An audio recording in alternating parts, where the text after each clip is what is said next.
Hello, and welcome to the Gulf of Georgia Cannery National Historic Site. My name is Heidi, and I'm the Collections Manager for the Gulf of Georgia Cannery Society. It's my job to oversee the management and care of our artifact, archival, and library collections here at the site. But today, I'm going to take you behind the scenes to show you a special section of our archives, our Salmon can label collection.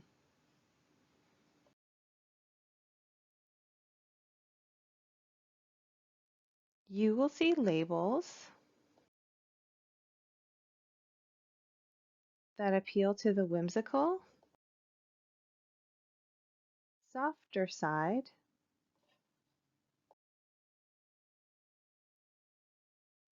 of consumers. Labels that focus on Canadian landscapes and Canadian symbols,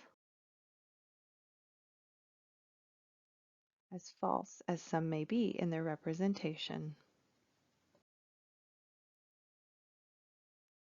Labels that convey strength, security, patriotism, and loyalty to empire, as well as labels that communicate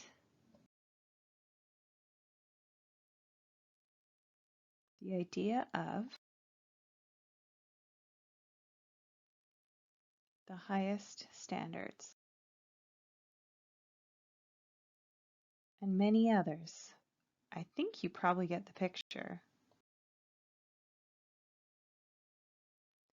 All of the labels you have seen so far on this tour come from one particular collection of salmon can labels, the William Branter Collection.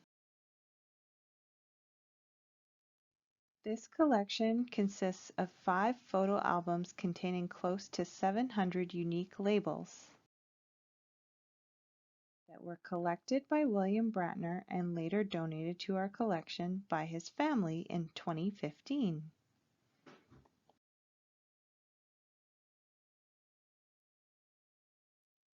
William Branter worked for the Canadian Fishing Company, otherwise known as Confisco, over a period of 50 years. Starting off working summers while still in high school and eventually progressing to his position as manager of transport and distribution, which he held for many years until his retirement in May of 1990. Labeling of the product that was shipped to sellers all over the world fell under his management, hence his access to so many labels.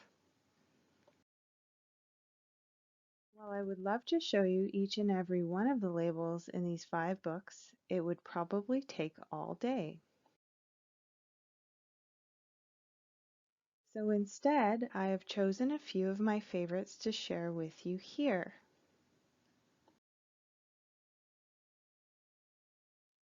Here you can see examples of horseshoe, sunflower,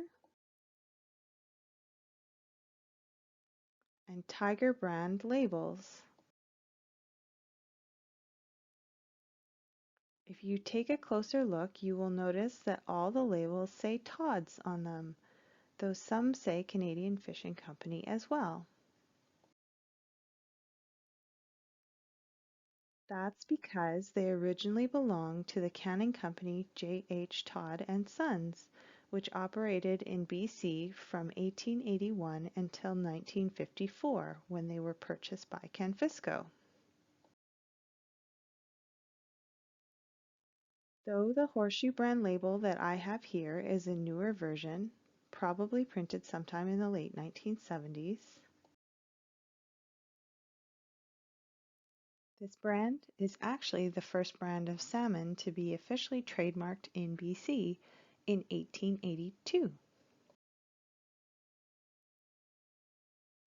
Note that the company has tried to capitalize on their longevity by putting it right on the label, since 1881.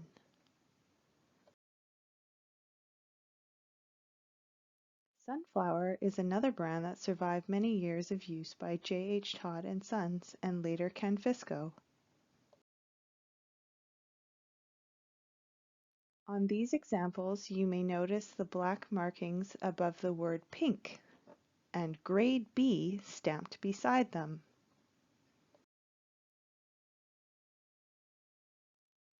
These marks are covering the word fancy, which is a top grade of salmon, as opposed to the grade B salmon that actually use this label. I don't know about you, but that's a pretty resourceful way to adjust your labels on the fly, don't you think?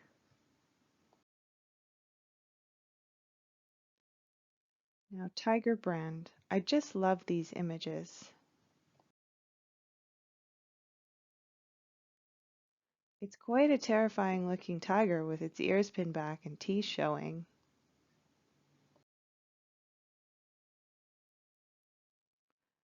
I'm not quite sure why they thought this image would be good for selling salmon though.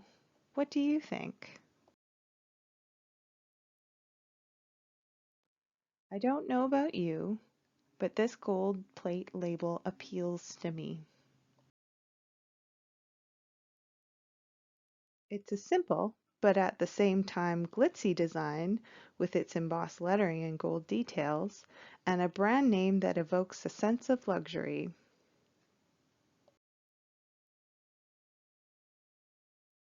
It creates the idea that high-class people eat their food off gold plates, and if you buy this brand of canned salmon, then you must be high class as well. When you look at these Pelican brand labels all lined up, you may notice that they are all different sizes. Here, the weight of the contents is shown in ounces, though traditionally, can sizes were often referred to in pounds.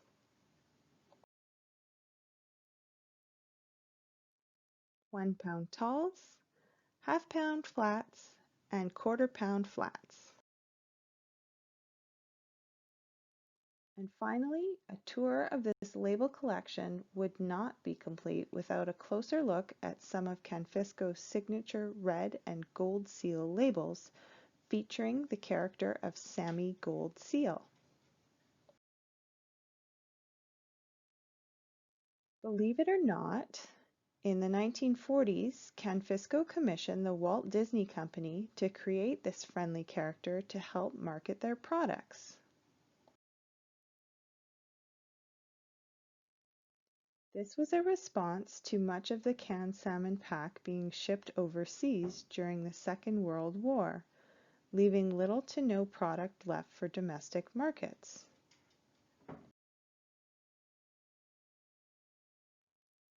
Sammy, along with several other characters also created by Disney, were marketed towards children with the hopes that they would ask their mothers to bring home that delicious gold seal salmon. And that's all I have for you today. I hope you've enjoyed this behind-the-scenes look at canned salmon labels from the Gulf of Georgia Cannery Society Archives collection.